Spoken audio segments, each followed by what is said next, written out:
မင်္ဂလာပါဒီနေ့ကတော့ကျွန်တော်တို့ play production ရိုက်ထားတဲ့ Carabao ချိုရဲ့ DVC အကြောင်းလေးကို breakdown သဘောမျိုးပြောပြသွားပေးပါမယ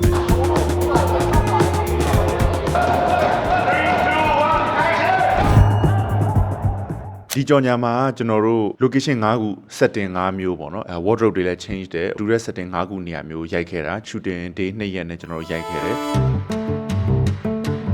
အဲ့တော့ပထမဆုံး scene က boxing scene လက်ဝှေ့ထိုးတဲ့ scene ပေါ့နော်ဒီအဖွင့် opening shot ဆိုလို့ရှိရင်ကကျတော့ဒီ move ကိုနည်းနည်း establish လုပ်တဲ့သဘောမျိုးပေါ့နော်ဆက်စချင်းကတော့တကယ်ကတော့ကျွန်တော် storyboard လုပ်တဲ့အချိန်မှာတော့ opening shot ကဒီသူတို့ရဲ့လက်ဝှေ့ထိုးတဲ့ white shot ပေါ်ကနေမြင်နေရတဲ့ပုံစံဖွင့်မလို့လုပ်ထားတာဒါပေမဲ့လည်း bonus shot တွေရိုက်တဲ့နေ့မှာမြင်တဲ့ဟာလေးထပ်ထည့်တာပေါ့နော်opening shot ကိုဒီလက်ဝှေ့ဝိုင်းမမြင်ခင်မှာ move ကို establish လုပ်တဲ့အနေနဲ့လက်ဝှေ့ပွဲစားတဲ့အချိန်မှာ count on တီးတဲ့ဟာလေးပါယူပြလိုက်တဲ့အဲ့ဒီကကျွန်တော်အနေနဲ့တော့ဒါမျိုးလေးထည့်လိုက်တာလုံးဝအဲ့ဒီလက်ဝှေ့စီးနဲ့ကိုရောက်သွားဖို့အတွက်နည်းနည်းပို့ပြီးတော့အထောက်အကူဖြစ်တယ်ပေါ့နော်ဒီလက်ဝှေ့ထိုးတဲ့ scene အတွက်ကိုတတ်နိုင်တဲ့လောက်ပြပြပြင်းလေးဖြစ်ချင်တယ်ဆိုတော့အဲ့ဒီဟာကိုကျွန်တော်တို့ကြိုပြီးတော့ preparation မှာခတဲ့ဟို train လုပ်ခဲ့တယ်ပေါ့နော်ပြိုင်ဘက်လိုမျိုးထိုးမဲ့နေရာမှာတကယ်လက်ဝှေ့သမားကိုရဲတကုံကိုကျွန်တော်တို့ခေါ်ထားတယ်ပေါ့နော်ကိုရဲတကုံကကိုတိုင်လဲ boxing gym မှာနီးလဲပြတယ်သူကိုတိုင်ကလည်းပွဲထိုးပူးခဲ့တဲ့သူကျွန်တော်တို့ရိုး extra မဟုတ်ဘဲနဲ့အတွေ့အကြုံရှိတဲ့သူကိုကျွန်တော်တို့ဒီနေရာမှာသုံးဖို့ခေါ်ထားတယ်ပေါ့နော်ကြော်ညာဆိုတော့တကယ်တမ်းလက်ဝှေ့ထိုးတဲ့ဟာကိုမြင်ရမှာစက္ကန့်ပိုင်းပဲမြင်ရမှာပေါ့နော်အဲ့တော့ဒီစက္ကန့်ပိုင်းမြင်ရတဲ့ထိုးကွက်လေးကိုတတ်နိုင်တဲ့လောက်နည်းနည်းရုပ်တိရှိခြင်းနဲ့လှခြင်းနဲ့ပေါ့နော်ဒီ2စက္ကန့်3စက္ကန့်လောက်မြင်ရတဲ့ scene မှာဘယ်လိုထိုးကွက်ဖြစ်မှာလဲဆိုတဲ့ဟာကို pre-production မှာကတည်းက2ရက်3ရက်လောက်ချိန်ပြီးတော့ training လုပ်တယ်အဲ့တော့ရိုက်တဲ့နေ့မှာကျတော့ကျွန်တော်တို့ဘယ်လိုပုံစံရိုက်မလဲတခါတည်းသိနေပြီးသားပေါ့နော်အဲ့တော့ကျွန်တော်ဒီ crowd ဘက်ကရိုက်တဲ့အခါမှာရော overhead ရိုက်တဲ့ shot တွေမှာရောထိုးကွက်တွေကညှိထားပြီးသားတိုက်ထားပြီးသားဆိုတော့ရိုက်တဲ့နေ့မှာလည်းအဆင်ပြေတယ်ကိုအီတိုရိုဆိုလို့ရှိရင်လည်းသူတို့ဒီ character တွေအတွက်အစ်စ်လိုမျိုး scene ဆိုတော့အစကတော့နည်းနည်းစိတ်ပူတာဆိုပေမဲ့ပြောရမယ်ဆိုတာတကယ်ရိုက်တဲ့နေ့မှာတော်တော်လေးကိုချောချောမွေ့မွေ့နဲ့အဆင်ပြေပြေဖြစ်သွားတယ်ပေါ့နော်ထွက်လာတဲ့ result တွေကလည်းအားရဖို့ကောင်းတယ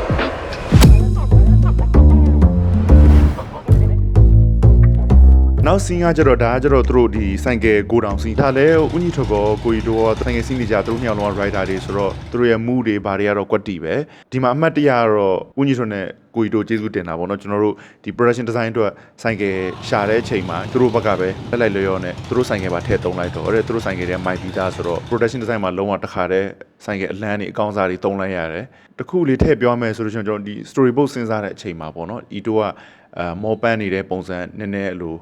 စိတ်ရှုပ်နေတဲ့ပုံစံကိုဘယ်လိုလုပ်မလဲဆိုတော့မျက်နှာကရှုံတာမောတဲ့ပုံစံလုပ်ပြတာတင်မကဘဲနဲ့ဒီသူ့ရဲ့စိတ်ရှုပ်နေတဲ့ဟာကိုဘယ်လိုမျိုး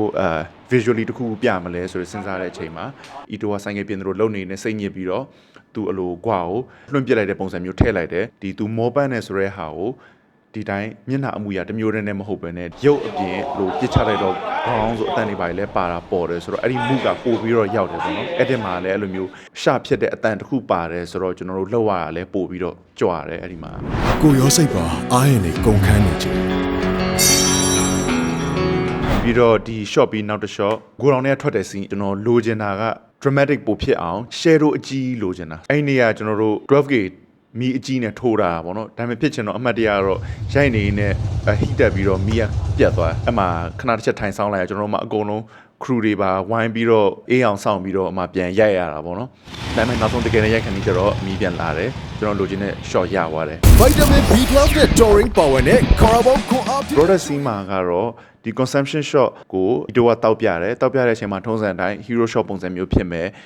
product ကိုလှအောင်ရိုက်မယ်ဒါတွေကတော့ပါပြီးသားပေါ့နော်ဒါပေမဲ့အဲ့ဒီ shot ကိုလုံးဝကြော်ညာတစ်ခုလုံးထဲမှာ product အပိုင်းဖြစ်တဲ့အတွက်တခြား shot တွေထက်နည်းနည်းပို့ပြီးတော့စမ်းအောင်ပို့ပြီးတော့ကြွအောင်ဘယ်လိုလုပ်မလဲဆိုတော့ကျွန်တော်တို့ဒီ CG element တွေထည့်ဖို့လုပ်တယ်အဓိကကတော့သူ့ရဲ့အကျိုးကျေးဇူးတွေ B12 တို့ Torino ကျွန်တော်တို့ထည့်တဲ့ဟာပါတယ်ဒီ energy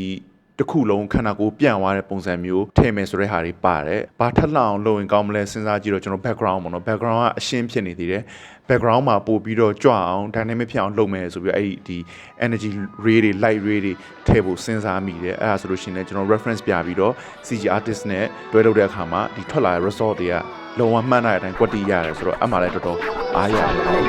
Just let the man breathe and just hush so my mind could just see so my mind on the run At times I feel I can't get enough but I sip a double cup and I spend a couple bucks